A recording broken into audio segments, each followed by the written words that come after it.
Hola, ¿qué tal? ¿Cómo están? Muy buenas noches. Muy buenas noches. Bienvenidos a todos aquellos amigos y hermanos de esta red social. Esperamos que se encuentren muy bien. En esta noche vamos a continuar con nuestro estudio del maravilloso tema del Sermón del Monte. Y esperamos, como siempre, ¿verdad?, que esta enseñanza les sea de bastante bendición y edificación para los oyentes. Bienvenidos a todos aquellos, ¿verdad?, que nos estén escuchando, nos estarán escuchando y viendo más adelante.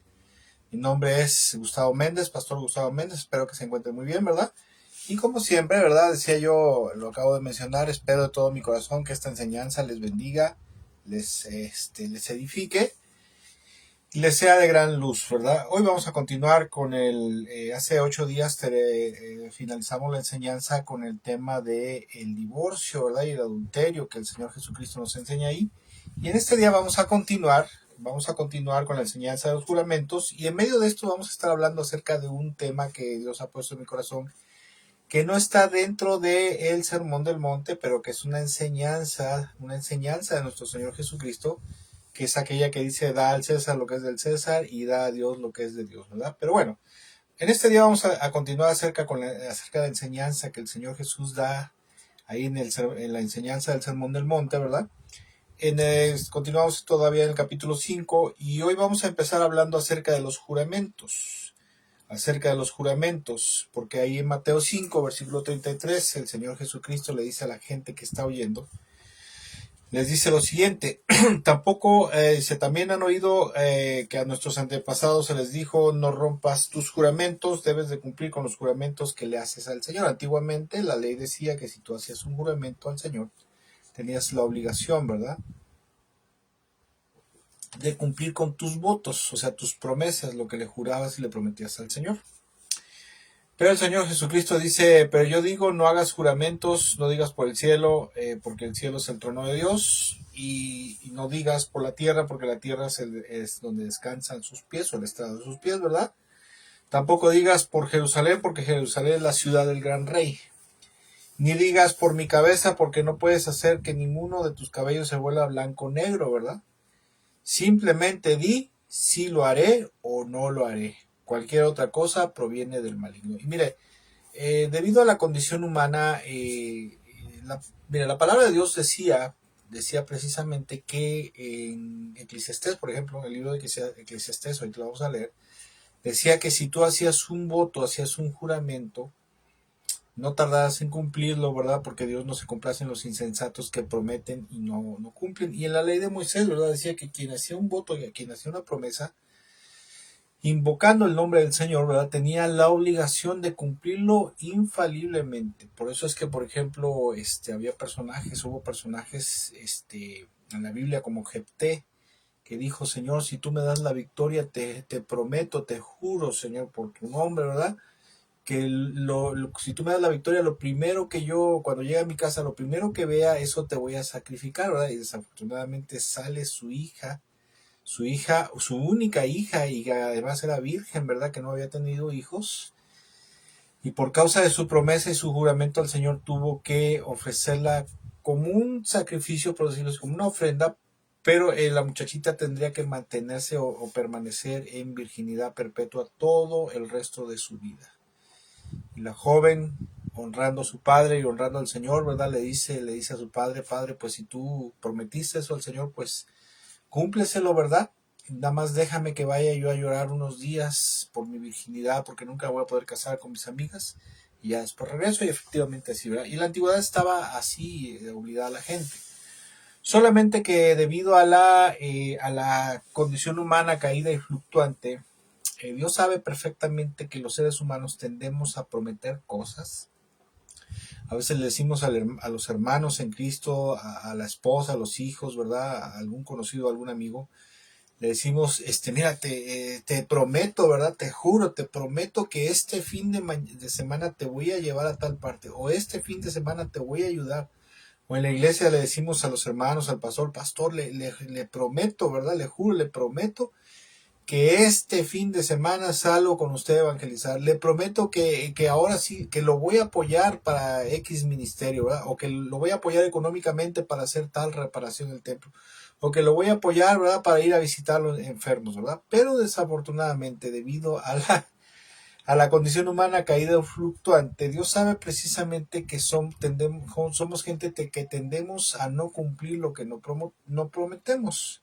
Entonces el Señor, debido a eso, debido a esa condición fluctuante, informal e irresponsable, ¿verdad? Infiel, es que el Señor trata de evitarnos un castigo, ¿verdad? Principalmente con Dios, por no cumplir, ¿verdad? Por no haber cumplido nuestro juramento más bien cuando la gente invocaba el nombre del Señor, el nombre de Dios en vano, ¿verdad? Porque decían, Señor, yo juro por tu nombre que voy a hacer tal cosa, te prometo que te voy a dar esto, Señor, te prometo que voy a hacer tal cambio, etcétera, etcétera, ¿verdad? Entonces, para no incurrir en una falta que ameritara un castigo de parte de Dios por haber pronunciado su nombre en vano, el Señor Jesucristo le dice a la gente, miren, no hagas juramentos de ningún tipo, ni por Dios, ni por la tierra, ni por Jerusalén, absolutamente, ni por tu vida misma, ¿verdad?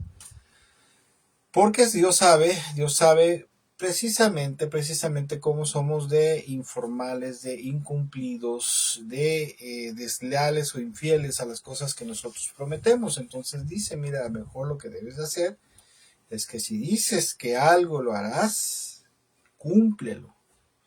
Y si dices que algo no lo vas a hacer, pues también cúmplelo. O sea, si dices que vas a dejar X pecado, por ejemplo, pues cúmplelo simplemente, pero no le andes jurando a Dios, porque si debido a tu debilidad humana, a tu condición caída, a tu infidelidad, tu falta de compromiso, tu falta de seriedad, le prometes a Dios o lo prometes y lo juras por el Señor, entonces te vas a meter en un problema. Mejor, si tú dices que sí lo harás algo, hazlo, y si dices que no lo harás, pues no lo hagas, ¿verdad? Porque también la escritura, por ejemplo, en el libro de Eclesiastés, en el capítulo 5, versículo 4 al 7, Dios dice, ¿verdad?, que no debemos de hacer promesas a Dios, hacer promesas o votos a Dios o a cualquier persona, ¿verdad? Algo que se convierta en una trampa y después nosotros no podamos cumplirlo. Dice Eclesiastés capítulo 5, versículo 4 al 7. Dice, cuando le hagas una promesa a Dios, no tardes en cumplirla, porque a Dios no le agradan los necios o los insensatos. Cumple todas las promesas que le hagas. Es mejor no decir nada. Es mejor no decir nada, versículo 5, que hacer promesas y no cumplirlas. No dejes que tu boca te haga pecar y no te defiendas ante el mensajero, o sea, ante el sacerdote del templo, al decir que la promesa que hiciste fue un error, ¿verdad? Esta actitud enojaría a Dios y quizás destruya todo lo que has logrado. Hablar no cuesta nada, es como soñar despierto y tantas actividades y tantas otras actividades inútiles. Tú, en cambio, teme a Dios. Mire, quiero comentar algo muy breve. Cuando yo empecé a conocer de Dios, empecé a conocer del Señor y me acerqué al Señor, yo le dije a Dios, le dije al Señor, Señor, he podido dejar muchas cosas, pero hay algo que no puedo dejar. Esos fueron mis primeros días de ser cristiano, de ser creyente. Yo no podía dejar el cigarro, el tabaco. Entonces yo le dije, Señor, yo te pido, Señor, te juro, te prometo que si tú me ayudas a dejar el cigarro, el tabaco, te prometo que yo lo voy a dejar, Señor, fortaléceme. Y yo te prometo que lo voy a dejar. Bueno, ese día hice mi promesa en la mañana, le pedí su ayuda al Señor. Para la noche, tarde noche, tuve un problema. Yo manejaba un coche de alquiler, un taxi, como se le llama. Tuve un problema, una dificultad en la noche. Y eso me hizo decir, bueno, pues estoy nervioso, estoy alterado, me voy a tomar un café y un cigarrito. Bueno, no me fumé uno, me fumé como 4 o 5, un poquito más. Cuando llegué en la noche a mi casa, en la madrugada, como las 2 3 de la mañana, me senté a leer la Biblia y precisamente parece que alguien me llevó a este pasaje, a esta porción de Eclesiastés 5, versículo 4 al 7. Y cuando empecé a leer, me dio un remordimiento, un dolor en mi corazón, ¿verdad? Una vergüenza con Dios, con el Señor. Le dije, Señor, perdóname por haberte hecho una promesa y ahora faltarte a mi promesa. Señor, perdóname, te pido que me perdones, por favor. Y ahora te ruego, por favor, te suplico que ahora sí, si tú me fortaleces, te juro y te prometo, Señor, que te voy a cumplir, que a partir de este momento yo voy a dejar el cigarro de aquí en adelante y para siempre. Y gracias al Señor, gracias a Dios, por la fortaleza que me dio en aquel entonces y me sigue dando, es que pude dejar el cigarro en ese momento, ese día precisamente, no en la mañana, sino esa noche cuando Dios me habló en esta porción. Y de ahí aprendí que si uno le promete algo a Dios, tienes que ser sincero, tienes que ser recto y honesto y sobre todo fiel y cabal a tus palabras y cumplirlas delante del Señor.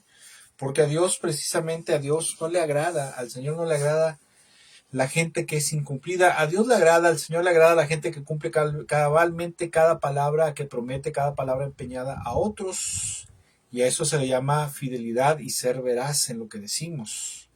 Porque escuche, ni a Dios, ni a nuestro Señor Jesucristo, ni al Espíritu Santo, ni a la gente que nos rodea le agradan las personas que no cumplen lo que prometen. A eso Dios le llama insensatez, le llama infidelidad y también le llama traición.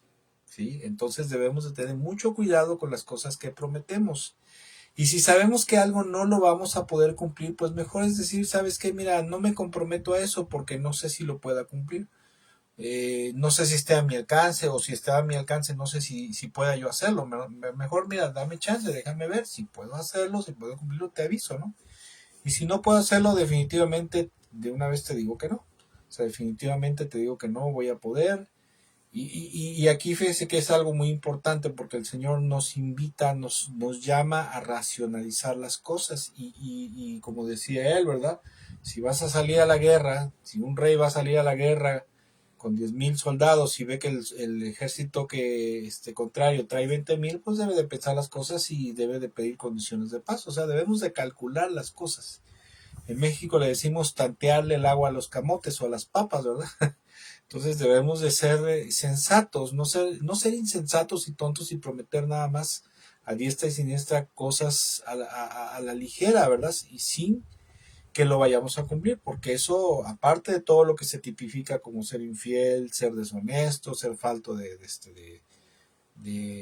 ética, ser incumplido en nuestra palabra, pues cuando le prometes algo a alguien que vas a hacer por él, que lo vas a ayudar o que le vas a dar, y no se lo cumples, esa persona cuando se lo cumples está confiando en ti, está esperando que tú le ayudes, que tú le proveas o le des lo que necesita o lo que anhela, ¿verdad?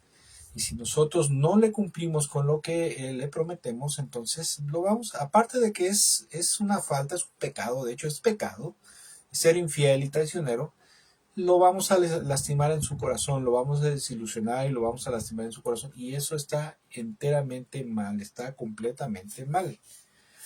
Ahora bien, el Señor continúa, ¿verdad? Aquí con su enseñanza acerca de la venganza, ¿verdad?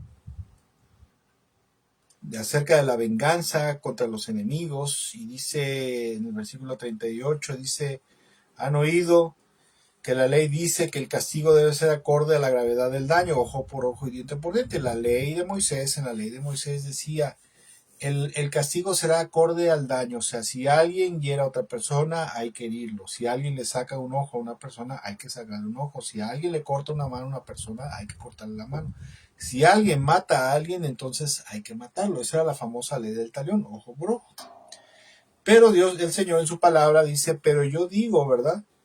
No resistas a la persona mala. Si alguien te da una bofetada en la mejilla derecha, ofrécele también la otra mejilla. Esto es un hebraísmo, dicen que es un hebraísmo, se dice, ¿verdad? Los historiadores dicen que es un hebraísmo que significa no reclames venganza. ¿Por qué?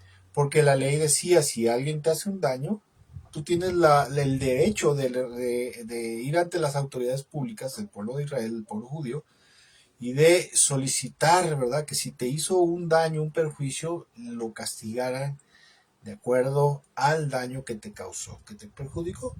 Y esto de si alguien te da una bofetada en la mejilla derecha, ofrécele también la otra, significa no reclamar venganza. Simplemente, no reclamar venganza. O sea, no reclames venganza. O sea, no resistas a la persona mala, lo que dice el Señor.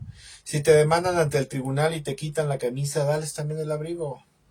Si un soldado te exige que lleve su equipo de campaña por 1 milla, llévalo 2. ¿Por qué dice esto el Señor? Porque como en ese tiempo el pueblo judío estaba bajo el yugo de los romanos, había una ley para todas las naciones que habían sido conquistadas por el Imperio Romano y que se habían convertido en sus provincias, que decía que los pueblos conquistados tenían la obligación con un soldado romano de cargarle su equipo de campaña, o sea, sus armas y todo lo que llevara, por en este caso los judíos o cualquier nación conquistada, de cargarles por una milla sus cosas.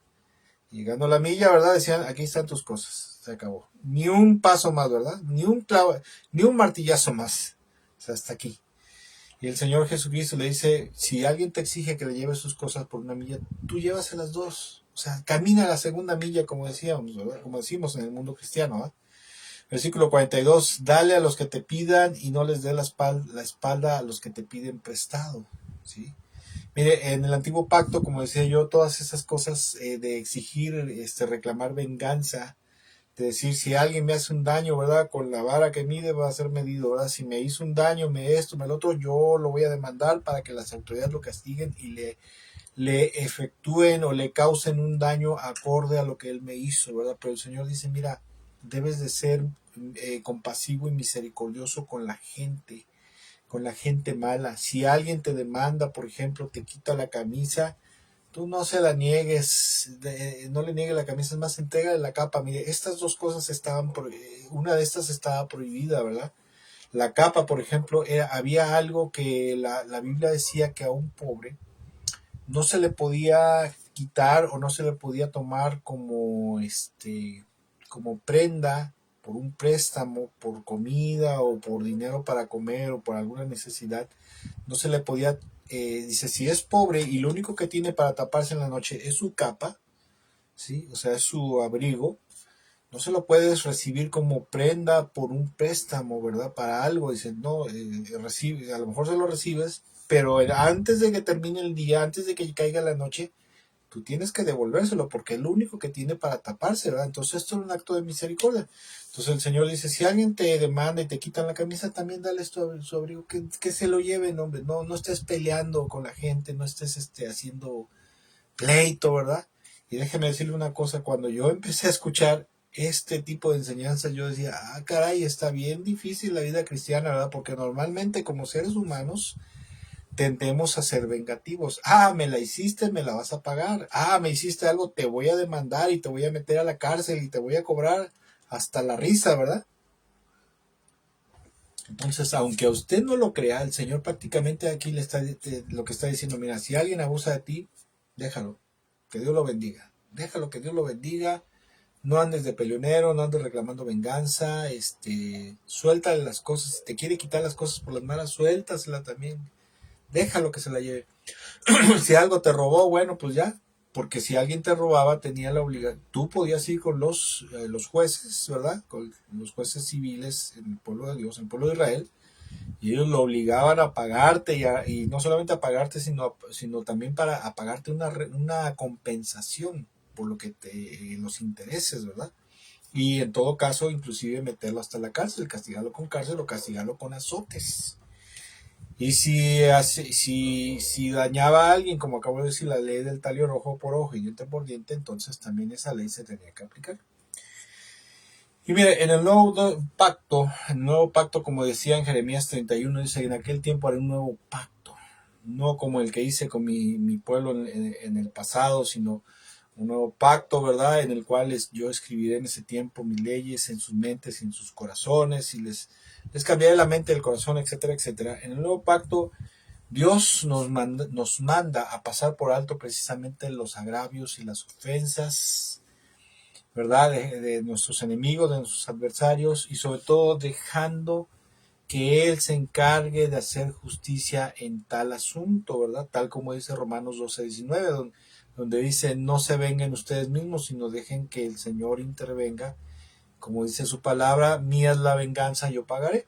Y mire, esto es cierto, cuando uno tiene un corazón conforme al corazón de Dios y dice, bueno, está bien, me hizo esto, me hizo aquello, pues bueno, ya que Dios lo bendiga, ¿verdad? Pues yo paso por alto la ofensa, yo suelto esto, lo suelto al hombre, que Dios lo bendiga.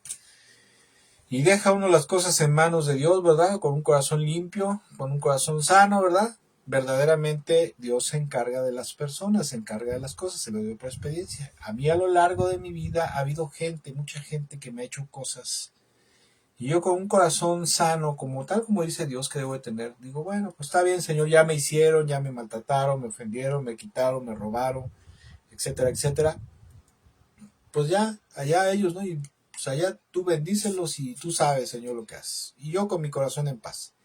Y en múltiples ocasiones, la mayoría de las veces, el 99% de las ocasiones, he visto cómo Dios se ha encargado, cómo el Señor se ha encargado de darles el justo pago y la retribución. Nunca se me va a olvidar en una ocasión, en un viaje de pastores que hicimos a un lugar. Íbamos en el camino y de momento uno de los hermanos que iban ahí, ¿verdad? Me hace una pregunta. Y me empieza a hacer una pregunta, ¿verdad? Y yo lo tomé así con toda la naturalidad, no intuí que la estuviera haciendo con mala intención, ¿verdad?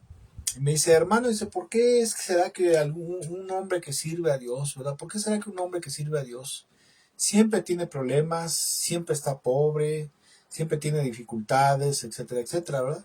Entonces yo con mi pecho sano le respondí y le dije, mira, hermano, es una persona que sirve a Dios y es un buen hombre de Dios, es recto, honesto, justo, etcétera, etcétera.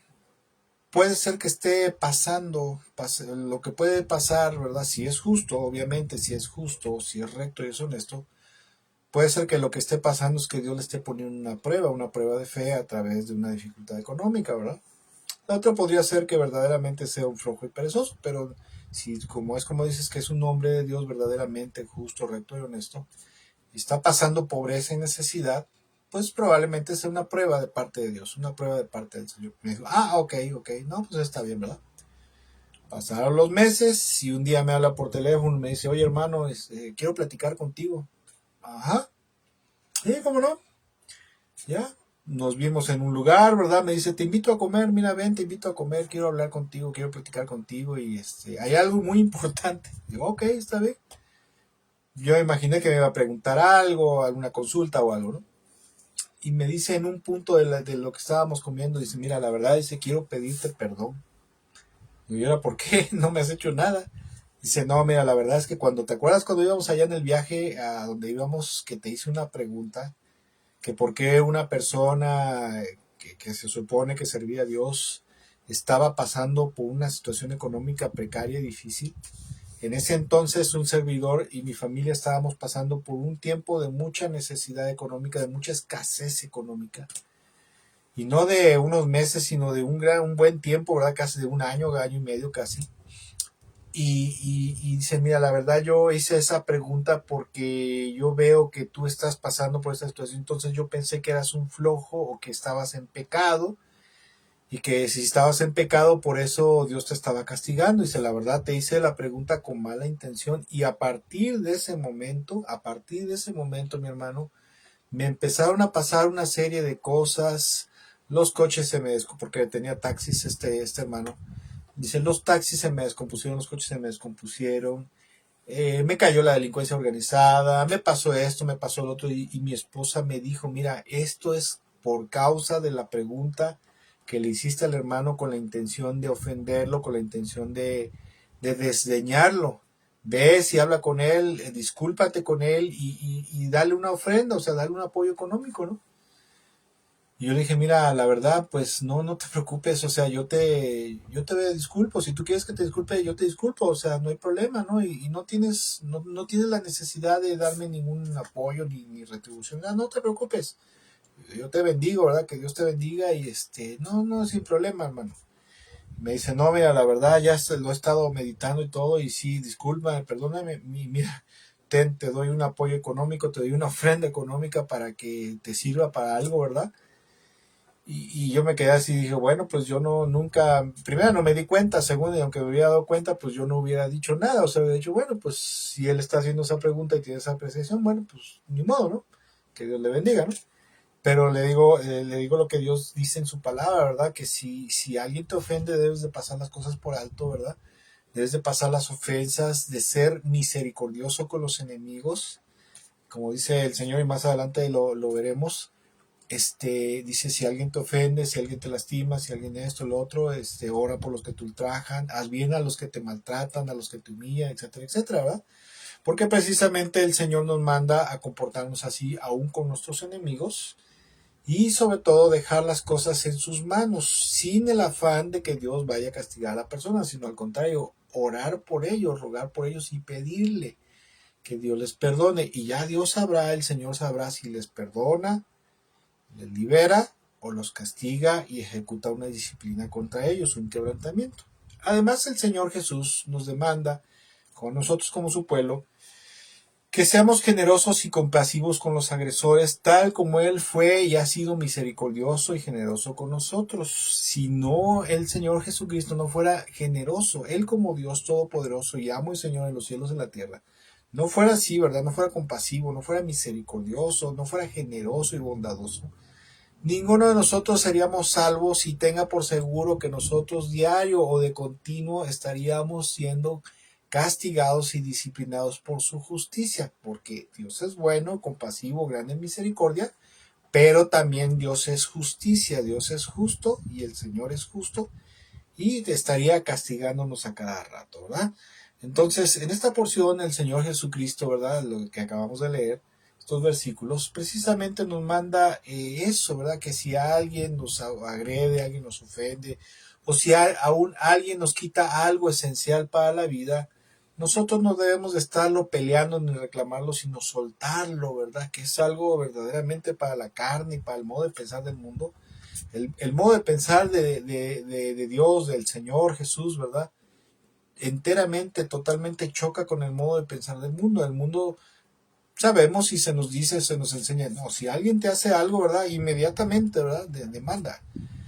Claro, ahora, claro que si hay, escuche, si hay la necesidad porque se comprometa algo verdaderamente que va a ser perjudicial y trascendental para la familia, para una institución, para, no sé, ¿verdad? Para algo sumamente importante, pues claro que sí habrá que recurrir a las autoridades públicas, pero obviamente sin violencia, sin odio, sin resentimiento, sin rencor en nuestro corazón, sino simplemente con la intención de alinear las cosas para que no causen más perjuicios, porque hay veces en los cuales sí hay que recurrir a los tribunales públicos civiles de este mundo, ¿verdad? Para que el daño que se está causando no siga avanzando y perjudicando a más gente.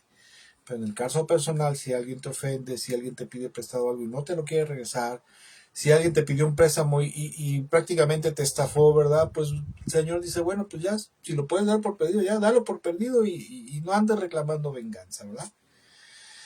Y precisamente el Señor Jesús nos manda a pasar por alto el agravio y a darle la vuelta a la hoja y seguir adelante en nuestra vida con un corazón sano y con un corazón limpio. ¿Sí? Principalmente, ¿por qué? Porque el rencor y el resentimiento tienden a ensuciar la vida espiritual de la persona, tienden a causar amargura y resentimiento.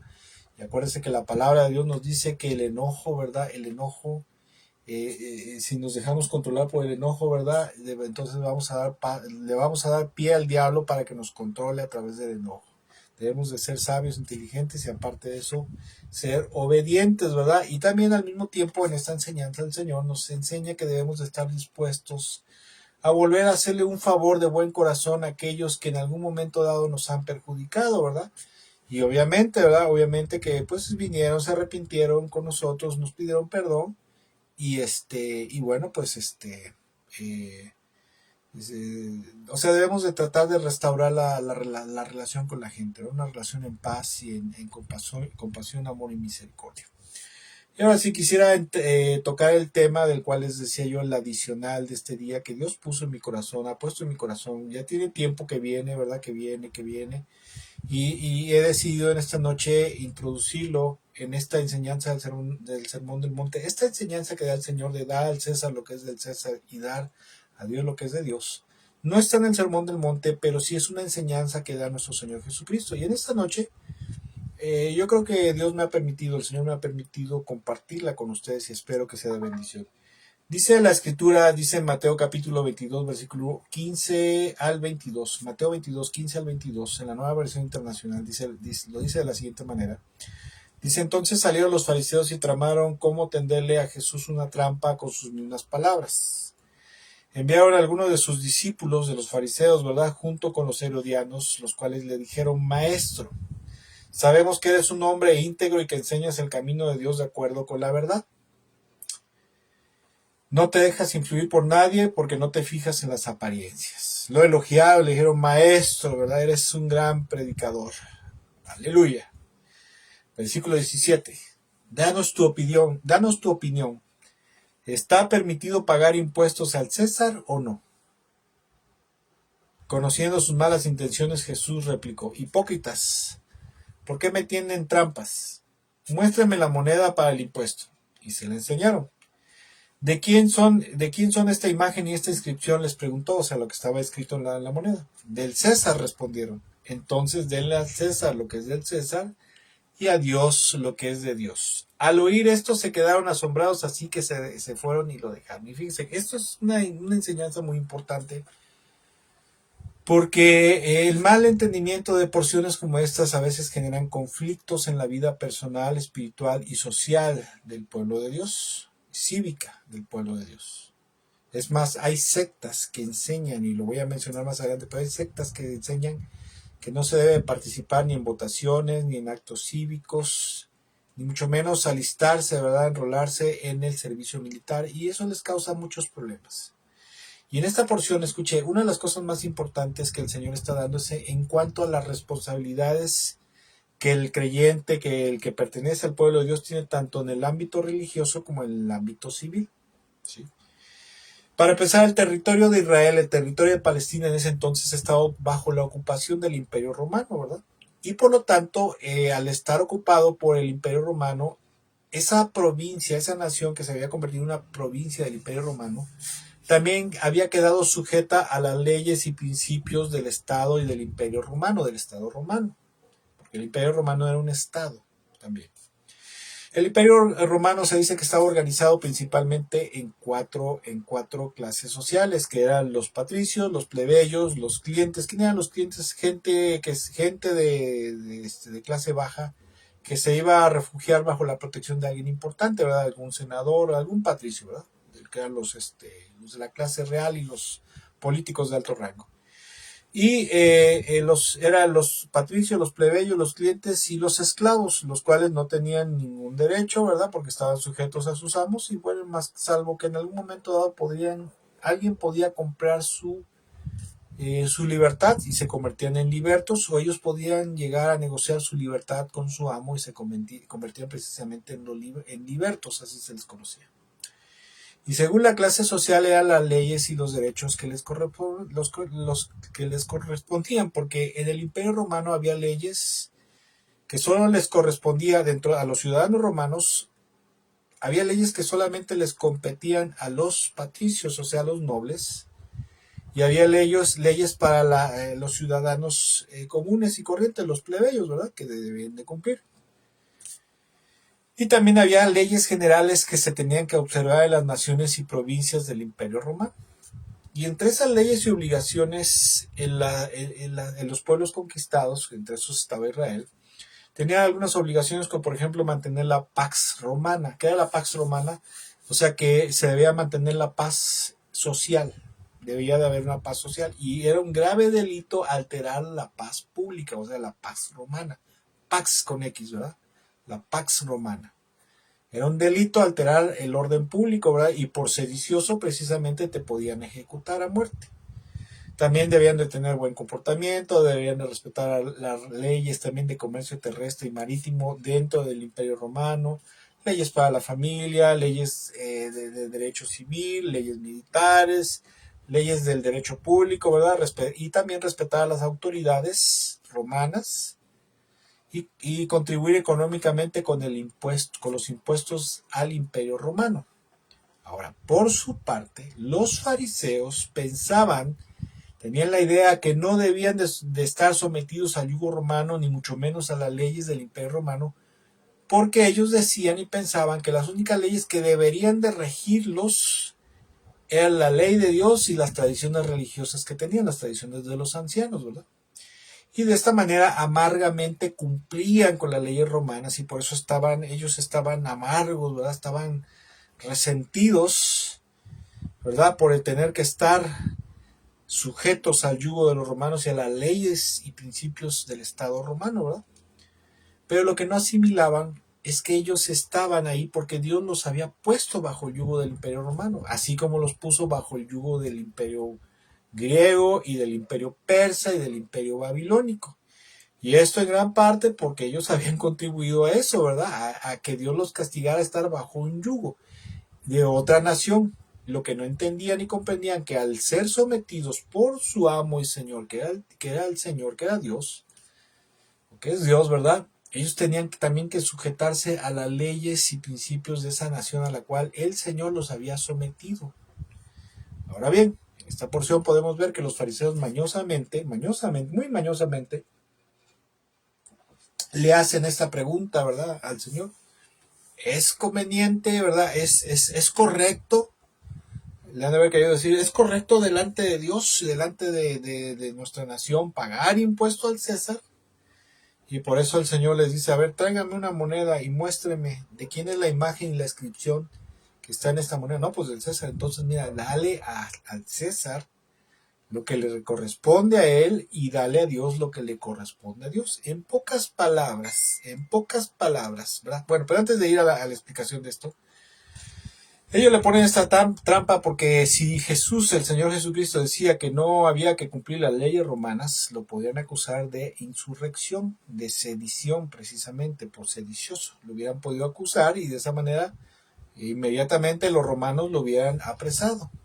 Por otro lado, si él contestaba abiertamente que sí había que cumplir las leyes del Imperio Romano, entonces podían acusarlo de alta traición a la nación de Israel, a la nación judía, y de esta manera desacreditarlo, ¿verdad? Pero por eso es que el Señor como Dios, en su infinita sabiduría y justicia, les da esta gran enseñanza, esta porción, ¿verdad? Porque por las circunstancias ellos se encontraban bajo el yugo de los romanos y por lo tanto estaban obligados a cumplir con las leyes del Imperio Romano y sus imposiciones. Entonces la enseñanza es que al estar bajo el yugo romano, ellos verdaderamente tenían que cumplir con las leyes e imposiciones del Imperio Romano, o sea, cumplir con las leyes civiles a las cuales estaban sujetas en ese momento.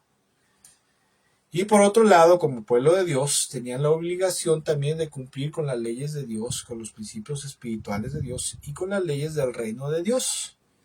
O sea, lo que les estaba prácticamente dando a entender, tienen la responsabilidad de cumplir con sus obligaciones civiles del momento en el cual están viviendo, escuche, y asimismo tienen la obligación de cumplir con Dios con sus obligaciones y responsabilidades espirituales y de fe, de devoción a Dios. O sea, cuando dice da al César lo que es del César, o sea, prácticamente le estaba diciendo, tienen la obligación de cumplir con las obligaciones civiles que se les han impuesto en este momento, en este tiempo. Y cuando dice da a Dios lo que es de Dios, o sea, también tienen la obligación de cumplir con Dios lo que Dios les impone a través de su palabra, ¿verdad? Ahora miren, en la actualidad esto no ha cambiado. Para el pueblo de Dios, o sea, para la iglesia, para el cuerpo de Cristo, igualmente tenemos la obligación la responsabilidad de cumplir con nuestras obligaciones civiles del país en el cual hayamos nacido y estemos residiendo, o bien del país al cual vayamos a vivir. Por ejemplo, usted es mexicano y se va de misionero a Francia, a Inglaterra, a países nórdicos, África. Usted es mexicano, ¿verdad? Cristiano, hablo de un creyente, un cristiano, un hijo de Dios, discípulo de Jesús. En México tiene la obligación de cumplir ciertas leyes y responsabilidades, y si usted se va a África, tendrá que cumplir allá, estando en ese país, con las leyes de aquel país. Eso es lo que Dios está diciendo. Aparte de eso, eso es dar un buen testimonio como ciudadano, ¿sí? Y asimismo tenemos la obligación de cumplir con nuestras obligaciones y responsabilidades espirituales y de fe en Dios, de fe en Cristo Jesús. Y mire, como ciudadano, al menos en México, todos los ciudadanos, incluyendo los creyentes, incluyendo los cristianos, como somos ciudadanos pertenecientes a una nación, a un país, nosotros no estamos bajo una monarquía, sino estamos bajo una democracia en una república, ¿sí? Y nosotros como mexicanos, los cristianos, los discípulos del Señor Jesucristo, Los hijos de Dios tenemos de acuerdo a las leyes mexicanas, por ejemplo, las principales es respetar, por ejemplo, las obligaciones civiles son respetar la Constitución y las leyes de que nos marca la Constitución política y las leyes que de ella emanan, pagar impuestos, inscribirse en el catastro de la municipalidad manifestando la propiedad que el mismo ciudadano tenga, la industria, profesión o trabajo de que subsista, inscribirse en el Registro Nacional de Ciudadanos en los términos que determinan las leyes, cumplir con todas las obligaciones correspondientes al Estado mexicano y de los ciudadanos en los términos que establezca la ley, alistarse en el servicio militar, votar en las elecciones y en las consultas populares en los términos que señale la ley, desempeñar cargos de elección popular de la federación o de las entidades federativas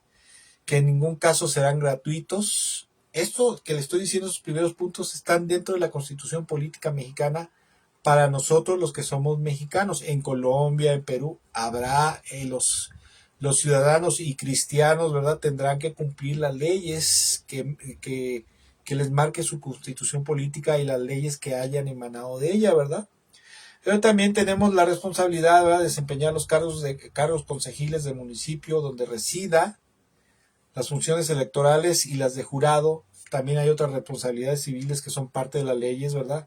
Que es como, por ejemplo, proteger el medio ambiente, colaborar con la justicia y el Estado, trabajar para el provecho social, contribuir al sostenimiento de servicios públicos, proteger los bienes de la colectividad, proteger los derechos humanos, cumplir con los actos y ceremonias cívicas. Eso está en la ley, ¿eh? Y nosotros como cristianos, como ciudadanos y como hijos de Dios, buenos hijos de Dios, estamos también obligados a cumplir con las responsabilidades civiles que las leyes de nuestros países donde hemos nacido o estamos residiendo nos mandan, inalineablemente estamos obligados a cumplirlas, porque aparte de eso debemos de dar buen testimonio como ciudadanos. Y con respecto a este último punto, ¿verdad?, de que acabo de mencionar, de cumplir con los actos y ceremonias cívicas, como acabo de mencionar, hay ciertos grupos religiosos sectarios como los Testigos de Jehová, que ellos les enseñan a sus adeptos que no se deben de rendir, o sea, cumplir con actos y ceremonias cívicas. Ellos les enseñan que no se debe de rendir honores a la bandera, no deben de participar en elecciones populares para cargos públicos y de política, que los varones no deben de alistarse e inscribirse en servicio militar obligatorio. Y esto obviamente les ha provocado muchos problemas, ¿verdad? Como secta religiosa. Obviamente hay una protección porque en México hay una libertad de culto y de creencias, y si tus libertades de culto y de creencias chocan contra tus deberes, ¿verdad?, pues las autoridades públicas mexicanas te pueden obligar a hacerlo, pero tienden a ser permisivas, ¿verdad? No quieren meterse en problemas de asuntos religiosos. Pero eso está mal, porque precisamente el Señor nos enseña en su palabra, da al César, o sea, da al gobierno civil lo que tienes que darle, o sea, cumple con lo que el gobierno civil te está marcando, te está imponiendo. Eso es lo que Jesús está diciendo en esta porción bíblica. Escuche. No sé si usted nunca lo había pensado, lo había analizado así o no se lo había enseñado, pero eso es lo que Jesús está diciendo. El Señor está diciendo, cumple con lo que el gobierno civil te está demandando, te está marcando que debes de cumplir. Eso es lo que debes de hacer bajo el yugo que estés, ¿verdad? O bajo el régimen que te encuentres. Eso es lo que el Señor Jesucristo está diciendo, ¿verdad? Y mire, ahora la Constitución política, como dice, ¿verdad?, todo ciudadano tiene el derecho, el deber, más que el derecho, el deber de votar en las elecciones, en las consultas populares y en los procesos de revocación de mandato. Y si la Constitución política de nuestro país, estoy hablando ya bajando lo espiritual a lo natural, tal como se debe aplicar, ¿verdad? En base a esto, ¿el creyente en México puede participar en la política? Mire, mucha gente ha malentendido esta porción, ¿verdad?, de dar al César lo que es del César y a Dios lo que es de Dios. Y lo ha malentendido y ha enseñado, y pastores y maestros de seminario bíblico yo he escuchado, conozco y he escuchado, diciendo que el cristiano no puede, o sea, no puede y no debe involucrarse, por ejemplo, en la política. Pero mire, primero que nada, si las leyes en un país, las obligaciones civiles le marcan a los ciudadanos, usted como cristiano, no solamente es ciudadano del reino de los cielos, sino también es ciudadano de un reino natural, o sea, de un país, de una nación. Usted está obligado a cumplir con las obligaciones. Usted puede votar, ¿verdad? Y no solamente puede votar, sino también si puede, si sus obligaciones, su tiempo, todo le permiten participar en asuntos de política, usted puede hacerlo con toda la libertad, ¿verdad? Desde luego, entendiendo que la política es sucia. O sea, si usted se mete para participar en un cargo público, al menos en los países latinoamericanos, la política implica meterse en muchos asuntos de corrupción. Participar en hechos de corrupción, cosas leoninas, ¿verdad? Trampas, fraudes, etcétera, etcétera. Entonces, si la política en su país va a implicar que usted se corrompa, que usted peque, entonces mejor no se meta. Pero mire, hay países nórdicos, hay regiones en el norte, muy al norte de Canadá, donde los concejales municipales, o sea, los presidentes municipales, lo que sería aquí, ¿verdad? Los, los alcaldes, los consejos municipales y de algunas, de algunos estados al norte de Canadá, en Quebec, pues ahí son cristianos, todos los políticos son cristianos. Es más, en las reuniones municipales hacen oración, leen la Biblia, ¿verdad? Adoran al Señor, ¿verdad? Adoran a Cristo Jesús. ¿Por qué? Porque ahí al predominar la creencia, la fe cristiana, pues tanto el ambiente social como político como espiritual es de santidad, de pureza y de justicia, y ahí sí se puede, ¿verdad?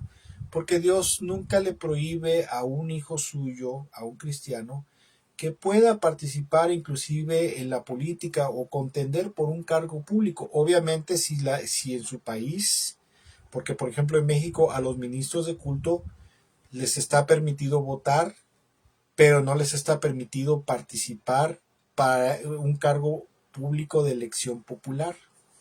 También en las iglesias cristianas o las iglesias, la iglesia que usted quiera, ¿verdad? El culto religioso que usted quiera en México, está prohibido dentro del culto religioso hacer actos de proselitismo político. Eso lo dice la ley de asociaciones religiosas y de culto público, que emanan de la Secretaría de Gobernación.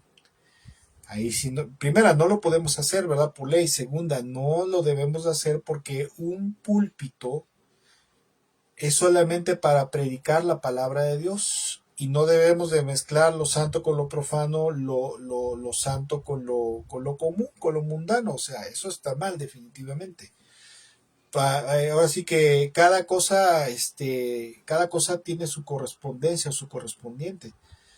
En una iglesia, en un culto cristiano, no se debe de hablar de política, es más, no se debe hablar ni de filosofía humana, ni de psicología, ni de terapias, ¿verdad? Terapias que provienen del mundo, de la sabiduría del mundo, del conocimiento del mundo. Un púlpito es solamente para hablar de la palabra de Dios y de enseñar doctrina cristiana. Pero un cristiano, un creyente común y corriente en México, mientras no sea ministro de culto, puede participar para la elección de un cargo público por elección popular, ¿sí? Competir por un cargo público de elección popular. Obviamente, si eso te implica corromperte, entonces no te metas, ¿sí? No te metas, porque por eso quieres darle al César lo que es del César, pero también debes de darle a Dios lo que es de Dios. Es, por ejemplo, aparte de eso, Dios dice en su palabra, en Jeremías 29:7, dice, y trabajen por la paz y la prosperidad de la ciudad, donde los envía al destierro. Pidan al Señor por la ciudad, porque el bienestar de la ciudad dependerá del bienestar de ustedes. Y mire, en esta porción podemos ver que dice, trabajen por la paz y la prosperidad de la ciudad. Mire, una de las formas de trabajar por la paz de una nación, de una ciudad, pues definitivamente un campo, una arena, un campo es la arena política, ¿sí? A través del campo político, de la arena política, los ciudadanos y también los cristianos que son ciudadanos de una nación, como por ejemplo en México, pueden participar, obviamente sin llegar a el peligro de corromperse o de participar de actos de corrupción, ¿verdad? Por lo tanto, si el Señor dice trabajen por la paz y la prosperidad de la ciudad a donde los envía al destierro, nosotros, dice el Señor, trabaje, o sea, tenemos el mandato y tenemos el derecho y la libertad de parte de Dios de participar, ¿verdad? No solamente en política. También podemos participar, por ejemplo, en grupos de activismo social como grupos ambientalistas, grupos de apoyo a mujeres, mujeres en situaciones de desventaja, ¿verdad? Apoyo a niños vulnerables, apoyo a grupos de apoyo a animales, grupos pro vida, ¿verdad? Que están en contra del aborto, grupos de mejoras para la ciudad, grupos de mejoras para la colonia, etcétera, etcétera. O sea, podemos participar no solo en ese tipo de grupos, ¿verdad? En activismo social, pero y también en activismo político. Y esa es la enseñanza que el Señor nos da, ¿verdad? O sea, si el estado en el cual estás viviendo, ¿verdad? El régimen político y cívico social de tu país te demanda cumplir con tus obligaciones, pero también, aparte de eso, te da la oportunidad de participar. Y si a ti te nace, por ejemplo, con respecto a la política, puedes hacerlo sin llegar al peligro de que te corrompas al caer en algún acto de corrupción. ¿Sí? Eso es lo que no se debe hacer. Pero sí puedes participar en política. Y si no participas en un en la competencia de un cargo de elección popular, pues mire, yo veo que hay muchas corrientes políticas en los países, en México, por ejemplo. Pero si tú con mente abierta, inteligencia y sabiduría de Dios, ves que una corriente política en tu país está mal, está haciendo lo que no debe, y si se encuentra en el poder o hay la posibilidad de que ascienda al poder, desde la arena, desde el campo político, tú puedes hacer tus comentarios y decir, miren, tal partido o tal candidato no es una persona conveniente por esto, por esto, por esto, por esto, por esto, ¿sí? Y no es tanto porque yo tenga afición a un partido, sino porque yo debo de, como dice Dios, debo de procurar y trabajar por la paz y la prosperidad de mi ciudad, de mi estado y de mi nación. O sea, sí pueden hacerlo, obviamente sin llegar a los insultos, sin llegar al enojo, ¿verdad? Porque hay gente que se mete en política y empiezan a rivalizar con otra gente, entonces llegan a los insultos, ¿no? Se puede dar una opinión, ¿verdad? Una opinión razonable, razonada, con mucho raciocinio, con mucha sabiduría y con mucha equidad y justicia, y decir, no, fulano de tal partido, tal candidato no es conveniente para nuestra ciudad, para nuestro estado, para nuestra nación, porque esta corriente que ellos manejan, ¿verdad? Esta ideología política es nociva por esto, por esto. Obviamente para eso usted tiene que ser una persona letrada, una persona leída, instruida, conocedor del ámbito político y social de su país, ¿verdad? Porque si usted va a empezar a hablar tonterías, por nada más porque te dejaste llevar porque, como dice, ¿a dónde va Vicente? ¿A dónde va Vicente? ¿A dónde va la gente? Pues no, mejor no hables. O sea, no hablemos, no nos entrometamos en cosas que no tenemos el conocimiento suficiente. Pero bueno, concluyendo con este punto, sí se debe de cumplir con los deberes cívicos que nos marca la ley, y el creyente, el cristiano, sí puede participar de la política sin llegar al peligro de corromperse al participar en actos de corrupción, productos de la actividad política. Y si no, ¿verdad? Puede hacer comentarios sobre asuntos de política, obviamente debidamente racionalizados, debidamente analizados desde el punto de vista de la integridad, la pureza, la justicia de Dios y de la sabiduría. Había un gran hombre, hubo un gran siervo de Dios, un hombre conocido como el príncipe de los predicadores. Este era Charles Spurgeon allá en Inglaterra, que él decía: solo los tontos creen que política y religión no se discuten. Es por eso que ladrones siguen en el poder y falsos profetas predicando en los púlpitos. Y Spurgeon decía, solamente la gente tonta piensa que religión y política no se debe de discutir. Por eso, por no precisamente no analizar las cosas, es que tenemos tantos ladrones en los cargos públicos de nuestro gobierno y falsos profetas predicando, ¿verdad? Y mire, esto es algo que verdaderamente Charles Spurgeon tenía mucha razón, ¿verdad? Obviamente no hay que llegar al apasionamiento, no hay que llegar a los insultos, no hay que llegar a a la ira y al enojo, sino simplemente exponer las cosas como son. El punto de vista con bases, obviamente, con fundamentos, con bases sólidas, con argumentos sólidos, es decir, no, mira, no es conveniente tal persona por esto para un cargo público, o no es conveniente que tal ministro de culto predica aquí en la iglesia, o tal ministro de culto está predicando estas herejías que están dañando al cuerpo. No será mi iglesia, pero esa iglesia pertenece al cuerpo, pertenece a mi pueblo, o sea, al pueblo de Dios. Entonces tal persona está haciendo mal, está predicando una herejía, etcétera, etcétera.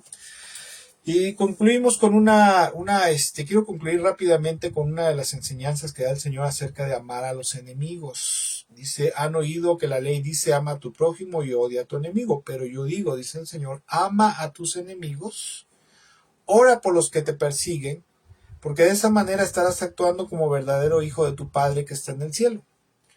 Pues Él da la luz de su sol tanto a los malos como a los buenos y envía lluvia sobre los justos e injustos por igual.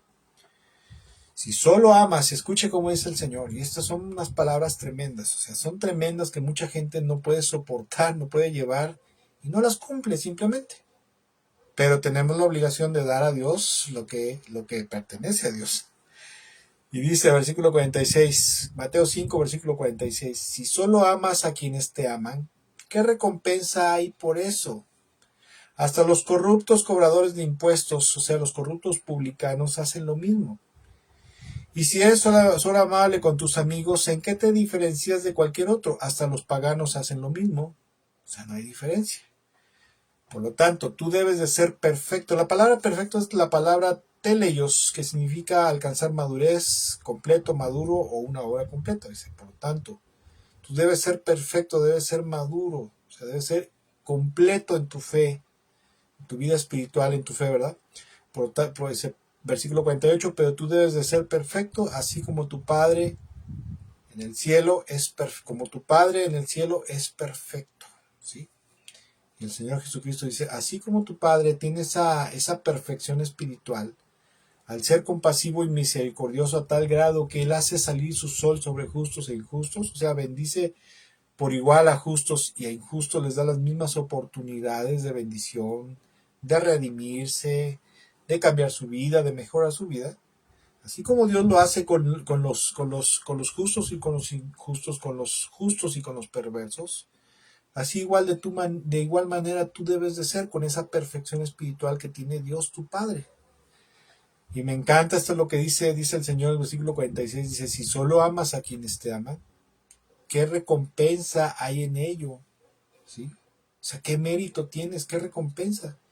Y si solo eres amable con tus amigos, ¿en qué te diferencias de cualquier otro? Hasta los paganos hacen lo mismo, o sea, hasta los inconversos. O sea, tú debes de diferenciarte porque tú debes de amar a tus enemigos, debes de orar por ellos, orar por los que te persiguen, hacerle bien a los que te ultrajan, a los que te maltratan, ¿verdad? En eso se diferencia un cristiano, un verdadero hijo de Dios, de los inconversos y de los religiosos. Porque los religiosos, la gente religiosa, mucho amén, aleluya, gloria a Dios y alabaré, alabaré, alabaré, ajá, pero a la hora de aplicar la doctrina cristiana, la palabra del Señor, ¿verdad? De amar a nuestros enemigos, ahí sacan las uñas. Porque lejos de perdonar, de disculpar y de buscar la paz, de ser pacificadores, dicen, no, este pagano filisteo incircunciso me la va a pagar el infeliz. Voy a orar al Señor para que le caiga un rayo y lo parta, para que aprenda no a blasfemar contra los hijos de Dios, ¿verdad? Y dices, oye, brother, no has entendido quién es Cristo y qué es ser cristiano, ¿verdad? Y bueno, amados amigos, en esta noche tengo que terminar, ¿verdad? Y mire, quisiera concluir diciendo que el Padre, el Hijo y el Espíritu Santo esperan de nosotros un comportamiento similar, igual al que el Señor Jesucristo tuvo cuando Él estuvo aquí en la tierra, ¿verdad? Como ser humano, ¿verdad? Como hombre y Dios, ¿verdad? Como ser humano en su forma humana. Como el Hijo de Dios perfecto, como el hombre perfecto, ¿verdad? El Señor Jesucristo espera que su pueblo también sea compasivo y misericordioso, aun con sus enemigos, como Él ha sido compasivo y misericordioso con nosotros. Acuérdense que la palabra de Dios dice que en otro tiempo nosotros éramos enemigos de Dios por el comportamiento, las actitudes y los pensamientos que teníamos, perversos, corruptos y pecaminosos. Pero aún así Dios, en su infinita misericordia, sacrificó a su amado Hijo Jesús por nosotros, para que nosotros tuviéramos la posibilidad de poder tener el perdón de Dios, la salvación de Cristo y la vida eterna. Y si Dios no nos hubiera dado ese ejemplo de compasión y misericordia al sacrificar a su Hijo, nosotros no tendríamos un patrón, no tenemos un referente en el cual enmarcar nuestra vida espiritual, ¿verdad? Centrar nuestra vida espiritual. Pero gracias al ejemplo que el Padre y gracias al ejemplo que el Hijo de Dios nos dio con respecto del amor a los enemigos, tenemos un precedente, tenemos una pauta espiritual o tenemos pautas espirituales para comportarnos y que de ahí también, ¿verdad?, se deriva de dar a Dios lo que es de Dios. Por un lado debemos de dar al César lo que es del César, o sea, cumplir con las obligaciones que nos demanda el Estado político, civil y social en el cual estamos viviendo actualmente, ¿verdad? Y a su vez cumplir con nuestras obligaciones y responsabilidades espirituales para con Dios y para con nuestro Señor Jesucristo. Dios espera que nosotros tomemos el ejemplo del Señor Jesucristo para vivir y ser una luz en medio de tanta oscuridad que hay en el mundo, tanta oscuridad espiritual, ¿verdad? Viviendo verdaderamente en misericordia y compasión, en amor y en justicia con el resto de la humanidad y muchas veces inclusive dejando de lado los agravios de la gente que nos ha lastimado y que nos ha hecho mal. Pedirle a Dios por ellos, rogar por ellos, suplicar por ellos y decirle: Señor, ten misericordia, perdónales, porque como tú cuando estabas clavado en la cruz rogaste por tus atormentadores, ¿verdad? Por los que te estaban atormentando, le rogaste al Padre. ¿Qué dijo Jesús cuando estaba en la cruz del Calvario? ¿Qué dijo el Señor? Padre, perdónalos porque no saben lo que hacen. Si ellos hubieran sabido verdaderamente lo que es la atrocidad que estaban cometiendo, la perversidad que estaban cometiendo, no lo hubieran sacrificado. Aparte de que si hubieran sabido que era el Mesías, mucho menos. Por lo tanto, nosotros debemos de ser como Jesús. Rogar por nuestros enemigos, pedir a Dios por misericordia, pedir a Dios que les abra la mente, el corazón, el entendimiento y pedir a Dios que les tenga compasión, que les bendiga, que les perdone y los conduzca a los pies de Cristo para que vengan a la salvación y a la vida eterna del Señor Jesús. Eso es ser un verdadero cristiano. Porque gente que se congrega todos los domingos, que no falta los cultos entre semana, que no falta todos los estudios bíblicos, que en la iglesia, ¿verdad?, a la hora de la alabanza y la adoración parece trompo chillador, ¿verdad?, que ora, amén, aleluya, gloria al Señor, ¿verdad?, que tiene una jerga cristiana en su vocabulario, que se sabe la Biblia de tapa a tapa. De esos, en el tiempo de Jesús y en la actualidad hay por montones. Los fariseos, los religiosos, pero que no son espirituales. Por lo tanto, amados hermanos, seamos espirituales, seamos como nuestro Señor Jesucristo, y acuérdense de esto.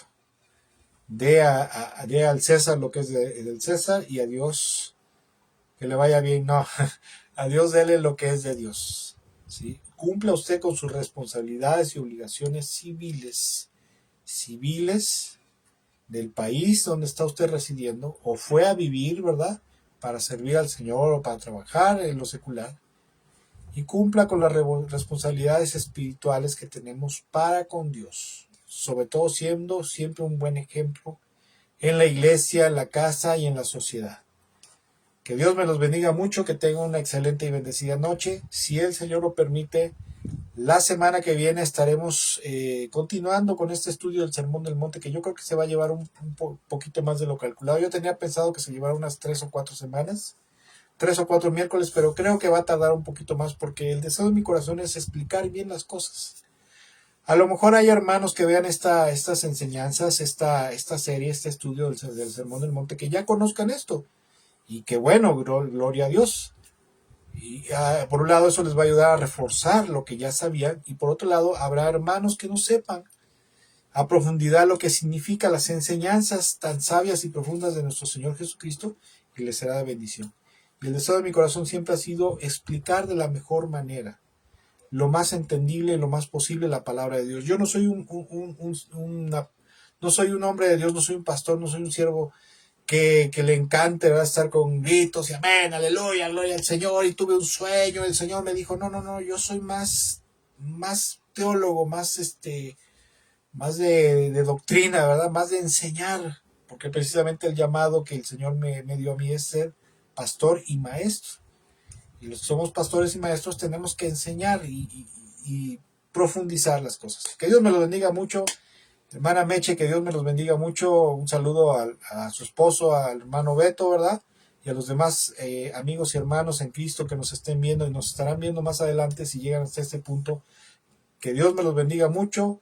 Un saludo, ¿verdad? Saludo para todos en casa, y que el Señor les bendiga en abundancia y les guarde de toda clase de mal.